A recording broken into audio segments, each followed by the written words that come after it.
Hello students, class 10th, subject biology, chapter 4, heredity and evolution. बच्चों, आज हम आपको बायोलॉजी में चैप्टर 4 हेरिडिटी एंड इवोल्यूशन को एक्सप्लेन कराएंगे। बच्चों, सबसे पहले मैं आपको हेरिडिटी एंड इवोल्यूशन के फ्लो चार्ट बनवाया हुआ है, इसको एक्सप्लेन करते हैं। तो सभी बच्चे बहुत ध्यान से देखेंगे, बहुत अच्छे से समझेंगे, और अगर कुछ चीज़ ऐसी है जो आपको समझ नहीं आती है तो आप उसे नोट कर लीजिए और मुझे मैसेज कर देना, मैं उसका सॉल्यूशन करूँगी। ओके बच्चों, तो चलिए बच्चों स्टार्ट करते हैं चैप्टर 4 हेरिडिटी एंड इवोल्यूशन। भाई सबसे पहले हम हेरिडिटी और इवोल्यूशन के बारे में पढ़ेंगे। भाई इस चैप्टर में आपको हेरिडिटी और इवोल्यूशन के कुछ टॉपिक्स को डिलीट कर दिया है आपके सिलेबस से, यानी कि कुछ टॉपिक्स आपको पढ़ाए नहीं जाएंगे। तो सबसे पहले मैं आपको एक फ्लो चार्ट एक्सप्लेन करती हूँ, तो सभी बच्चे बहुत ध्यान से देखेंगे। ओके बच्चों, चलिए heredity and evolution flow chart बना हुआ है। सबसे पहले लिखा हुआ है ट्रेट्स। भाई ट्रेट्स क्या होते हैं? ट्रेट्स होते हैं करेक्टरिस्टिक्स। क्या होते हैं? करेक्टरिस्टिक्स। ठीक है। और हेरिडिटी का मतलब क्या होता है? हेरिडिटी का मतलब होता है कि जो पेरेंट्स के करेक्टरिस्टिक्स होते हैं उनका ट्रांसफर होना नई जनरेशन में, यानी कि जनरेशन टू जनरेशन जो करेक्टरिस्टिक्स होते हैं उनका ट्रांसफर होना, ये प्रोसेस क्या कहलाता है? हेरिडिटी कहलाता है। ओके बच्चों, तो ये हुई आपकी हेरिडिटी। और अब हम पढ़ते हैं ट्रेट्स क्या होते हैं। भाई ट्रेट्स होते हैं करेक्टरिस्टिक्स होते हैं जो कि ट्रांसफ़र होते हैं पेरेंट्स से न्यू जनरेशन में। और जो ट्रेट्स होते हैं वो टू टाइप्स के होते हैं। कितने टाइप्स के होते हैं? टू टाइप्स के होते हैं। एक तो होते हैं इनहेरिटेड ट्रेट्स और एक होते हैं एक्वायर्ड ट्रेट्स। तो सबसे पहले हम पढ़ेंगे इनहेरिटेड ट्रेट्स।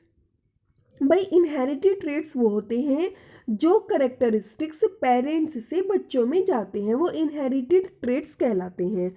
और एक्वायर्ड ट्रेट्स वो होते हैं जो कि इन्वायरमेंटल चेंजेस से होते हैं। ठीक है, जो कि हमारे इन्वायरमेंट चेंजेस होते हैं उनकी वजह से कुछ डिफरेंसेस या कुछ करेक्टरिस्टिक्स अलग देखने को मिलते हैं, वो होते हैं एक्वायर्ड ट्रेट्स। और इनहेरिटेड ट्रेट्स वो होते हैं जो हमें पेरेंट्स से मिलते हैं।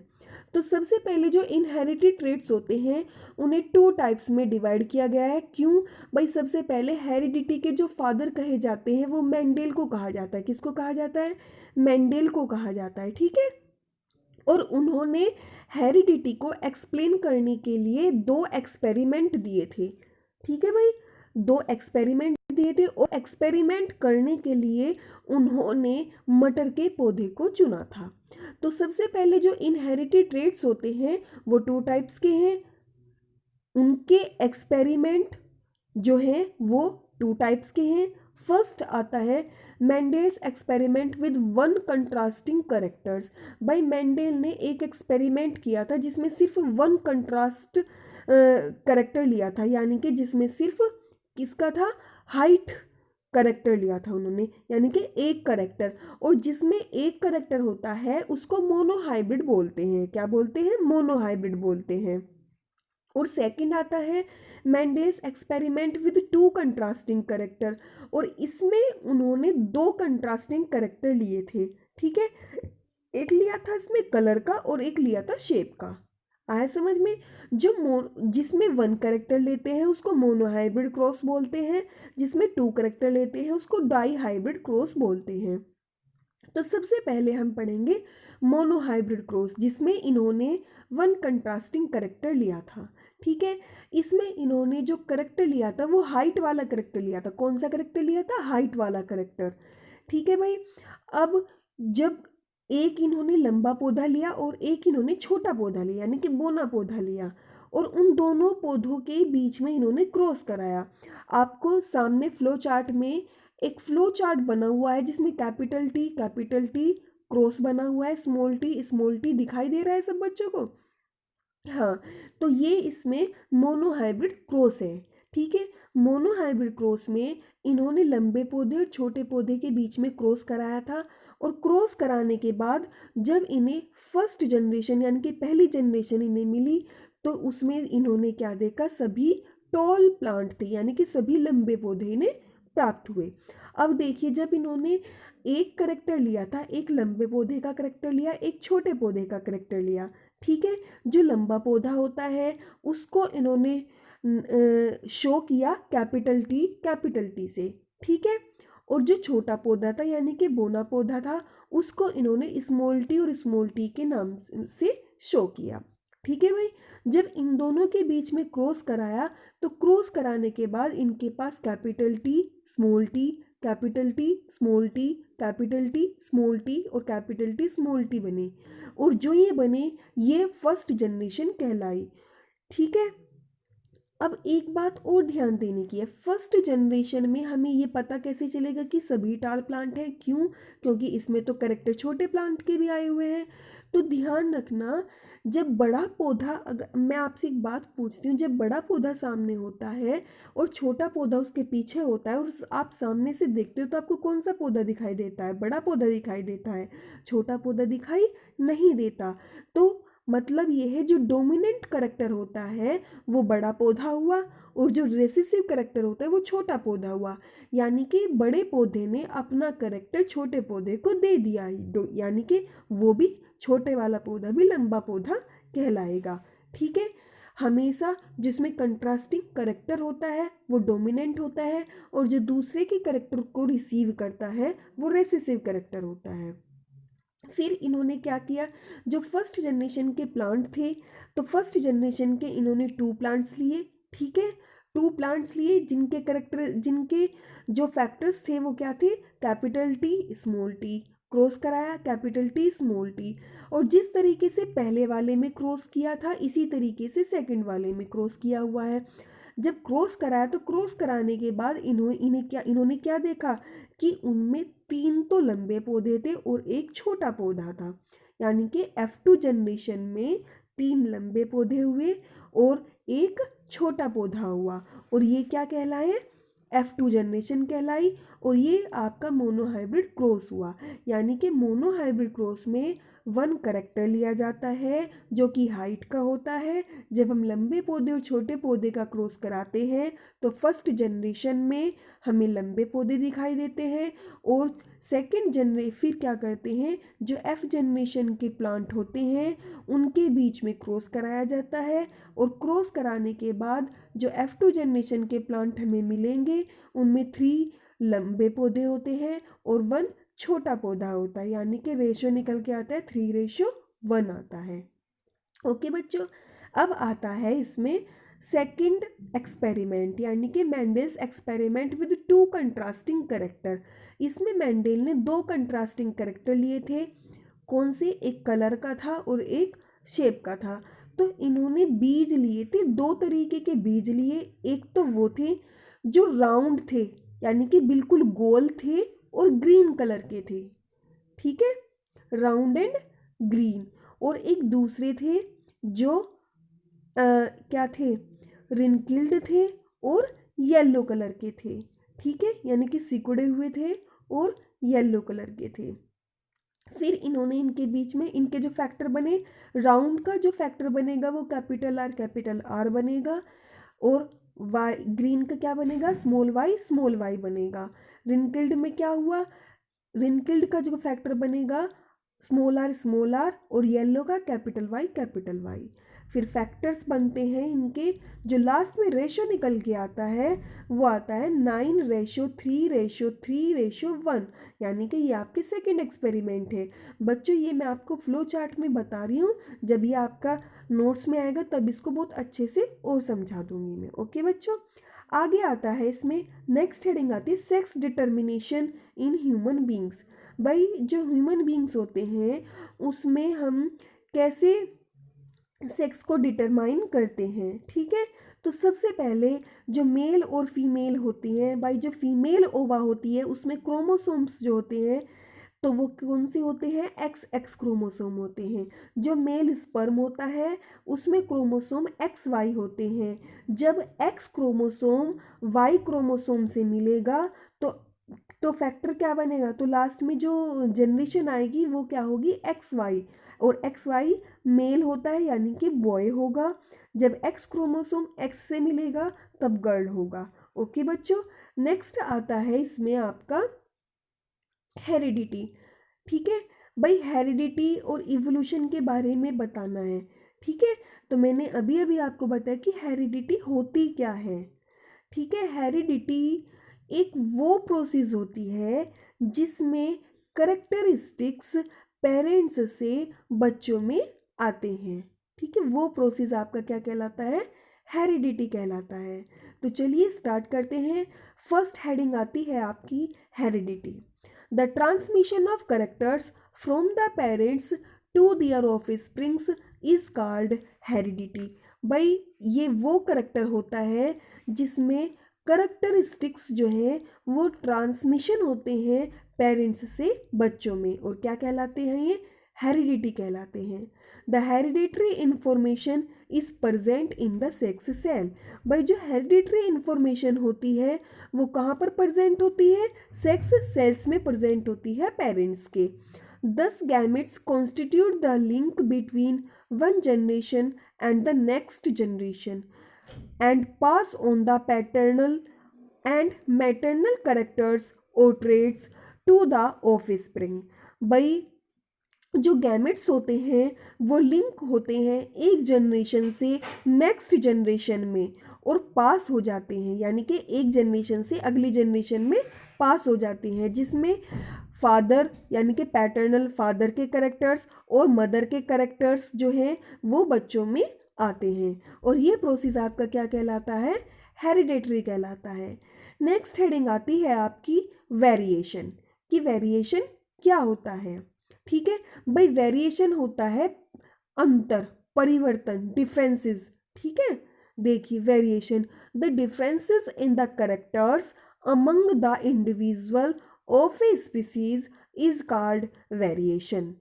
The differences in the characters यानी कि करेक्टर्स में जो डिफरेंसेस देखने को मिलते हैं इंडिविजुअल के, वो क्या कहलाते हैं, वेरिएशन कहलाते हैं।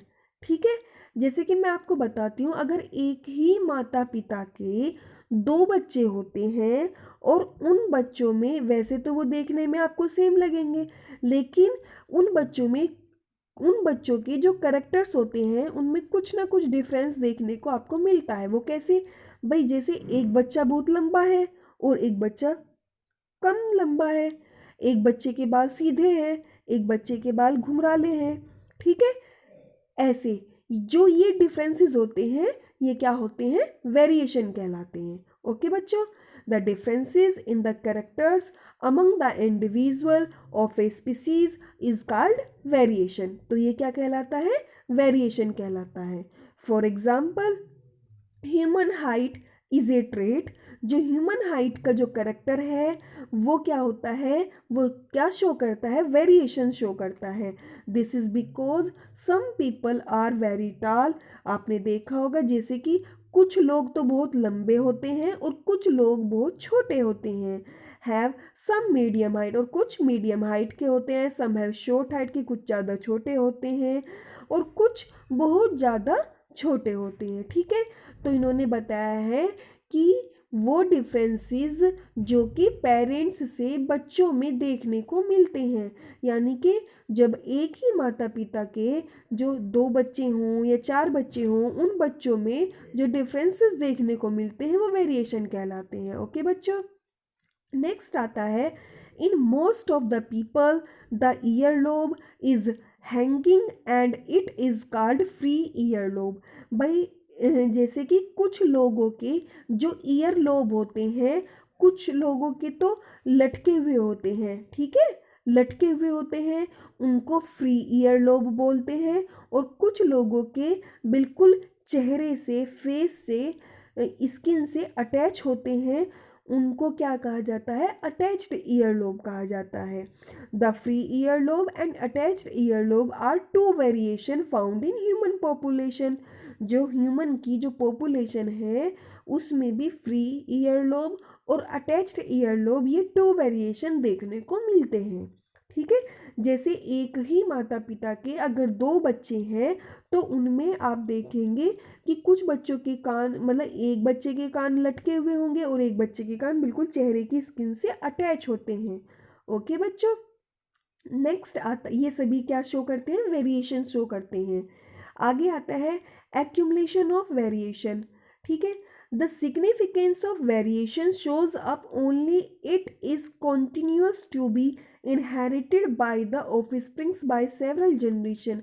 भाई इसकी सिग्निफिकेंस क्या है, इसकी सिग्निफिकेंस ये है कि ये वेरिएशन जो है हमें हमें कंटिन्यू लगातार दिखाई देता है। कब, जो इनहेरिटेड स्पीसीज होती हैं, इनहेरिटेड स्पीसीज की कुछ सेवरल जनरेशन होती है उनमें दिखाई देता है। The great disadvantages of variation, भाई जो इसके डिसएडवांटेजेस है वेरिएशन की वो क्या है स्पीसीज में, कि इसमें क्या होता है, increases the chances of its survival in a changing environment. भाई इसमें क्या होता है, इसमें कभी कभी ये होता है, इसके डिसएडवांटेजेस ये है कि जो चेंजेस कुछ डिफरेंसेस इसमें इन्वायरमेंट के भी होते हैं। ठीक है, जो इन्वायरमेंट के चेंजेस से होते हैं।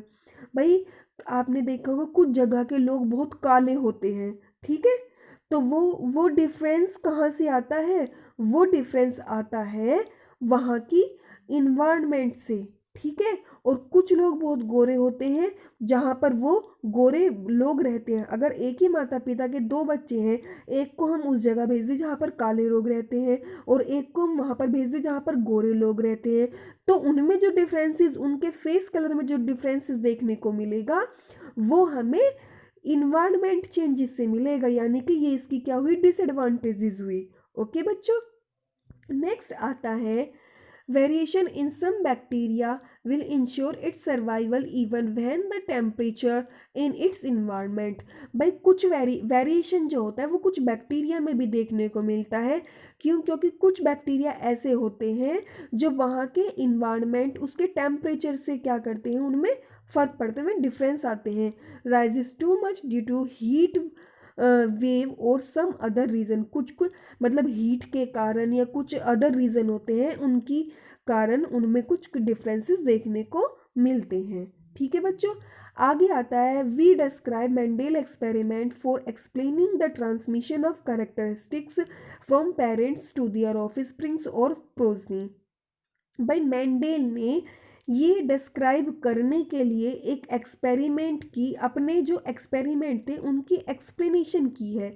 उनका एक्सपेरिमेंट उन्होंने क्या बताया, तो उन्होंने बताया था कि जो करेक्टरिस्टिक्स होते हैं वो ट्रांसमिशन मतलब ट्रांसफ़र होते हैं पेरेंट्स से बच्चों में, और इस चीज़ को डिस्क्राइब करने के लिए उन्होंने एक्सपेरिमेंट दिए थे। We should know the meaning of some terms such as chromosome, और उन्होंने बताया था कि ये जो सब काम होते हैं ये क्रोमोसोम के कारण होते हैं, जीन्स के कारण होते हैं, क्रोमोसोम्स जीन। और इसमें बताया इन्होंने कुछ डोमिनेंट जीन होते हैं, कुछ रेसेसिव जीन होते हैं, कुछ जीनोटाइप होते हैं, कुछ फिनोटाइप होते हैं, F1 जनरेशन होती है, F2 जनरेशन होती है, इन सब के बारे में एक्सप्लेन करना है। ओके बच्चों, अब सबसे पहले पढ़िए आप क्रोमोसोम क्या होते हैं। ठीक है, क्रोमोसोम जो होते हैं वो थ्रेड लाइक स्ट्रक्चर होती है जो कि न्यूक्लियस में प्रेजेंट होती है। जो सेल के बीच में हम न्यूक्लियस बनाते हैं उस न्यूक्लियस में धागे के जैसी एक स्ट्रक्चर होती है।